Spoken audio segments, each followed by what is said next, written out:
Welcome to episode 3 of Programming with Python for Scientists and Engineers. I'm Karen. And I'm Josh. So far, we've learned about the basic types, integer, float, character, but in Python, we can have types where each variable stands for many items.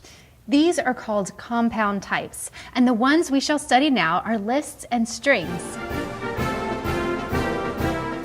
Lists are much like the name suggests, an itemized list where each entry is identified by a number. Suppose you make a grocery list like this. Groceries: 1, bread; 2, brown rice; 3, soup; 4, taco shells. Each item is part of groceries, but we identify them as the first item, second item, and so forth. You probably work with lists every day. Now let's see how to write a list in Python. In Spyder, open a new file and save it as lists.py. Type the following.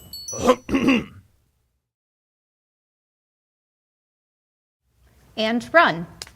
To refer to any one of the items, we use the name of the list followed by the item number in square brackets. For example, groceries, bracket 2. Did it print the grocery item that you expected? One important difference between our everyday lists and a Python list is that in writing, we normally count our items starting at 1, but in Python, we count from 0. The 4 items in our groceries lists are numbered 0, 1, 2, and 3. So groceries 0 in brackets would be bread. Whether we count from 1 to 4 or from 0 to 3, we still have a total of 4 items in the list. In Python, each element of a list may be of any type. Thus, we can mix characters, integers, and floating point numbers. For example, this.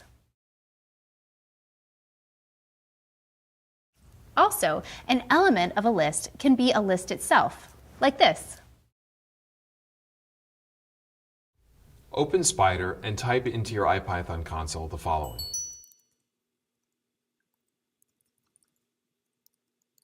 Then type this.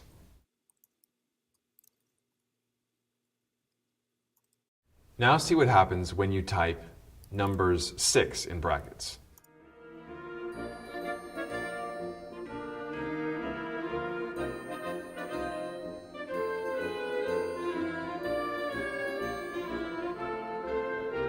Next, type this. What do you see if you type this? What about this?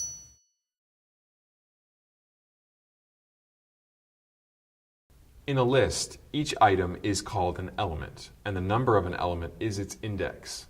We are able to retrieve an element by using the list name and the index of the element. If we want more than one element, we can use a slice.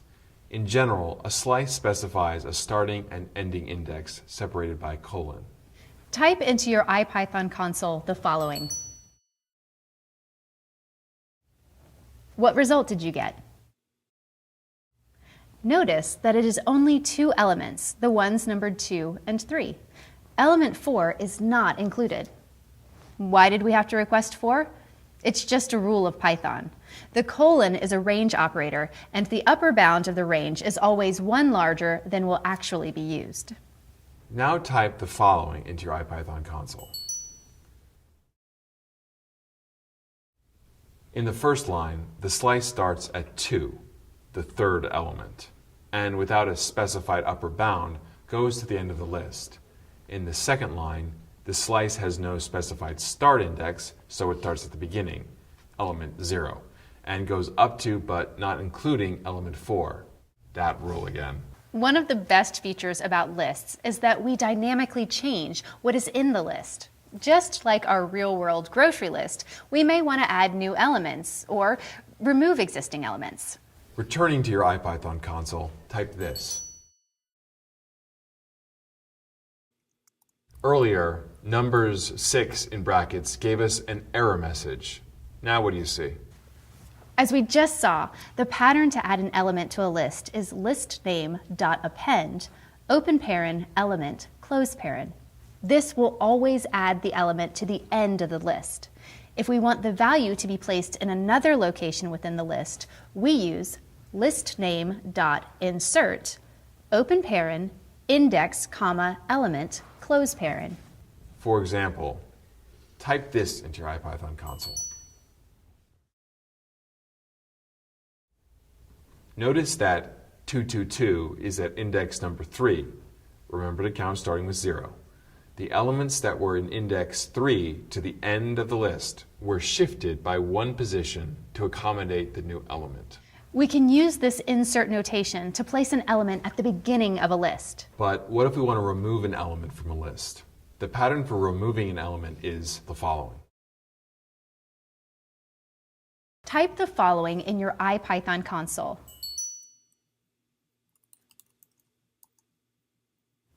The number 222 is no longer in the list. Because we can add and remove items from a list, we may be in a situation where we don't remember the total number of items in our list.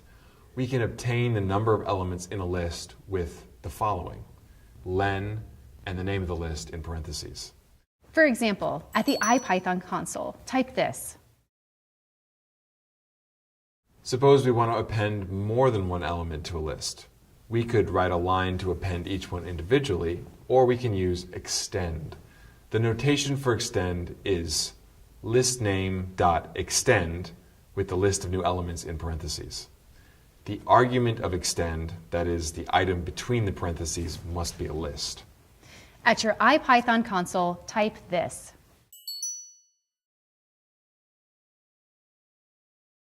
Observe that each element of the extended list was added individually to the original list. What is len, open paren, numbers, close paren, now? Do not confuse append and extend. Extend adds elements individually to a list. Append adds whatever is in its parentheses as a single element. At your IPython console, type the following. Observe that the length of the list has increased by only one element. This is because a list was added as the last element to the original list. Now type the following in the IPython console. This is a shorthand for numbers bracket len minus 1 bracket, and is the last element of the list, which happens to be the list that we appended. The concatenation operator plus is equivalent to extend. Concatenation joins two sequences. Yes, this is the same operator as for addition, but the task it performs is not addition because it is acting on a different type here, a list. In the IPython console, type the following.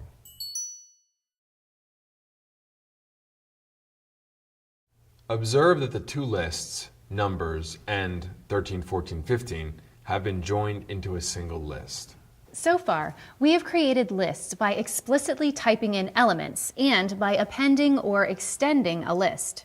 If we're working with lots of elements, this can be tedious. Another way to create a list is with repetition.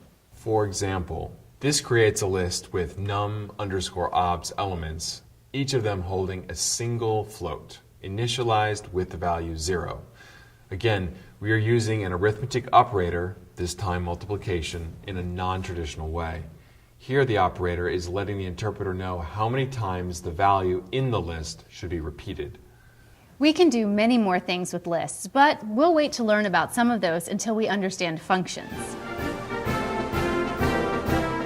Our next compound type is a string. A string is just a sequence of characters. Like lists, they are ordered. We retrieve each character by its number in the sequence, starting at 0. Unlike lists, we cannot change the elements, the individual characters, once a string is created. Type the following in your IPython console.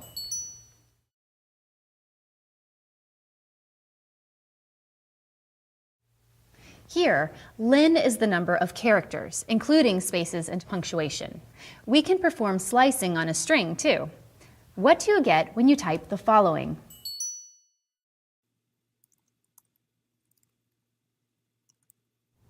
Now see what happens when you try this.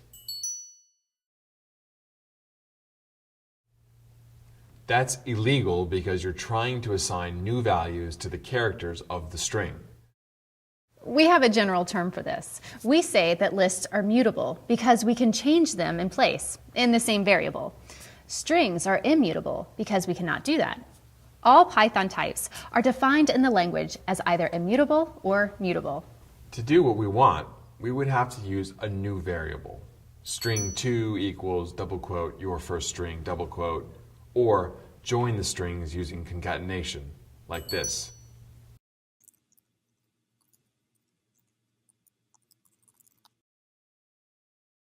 If you want to go to a new line within a string, add a special symbol, \n. This is called a new line character. Observe the direction of the backslash. This is very important. If you use a slash, you will not see the expected results. The backslash tells the computer that the next character is an instruction. The letter immediately following the backslash provides the type of instruction. The in tells the interpreter move to the next line when printing the string. Another commonly used command is \t, which is a tab instruction. At your IPython console, type this. The print statement adds one new line by default, so when you attach one to the string, another is printed. This gives us a blank line in our output.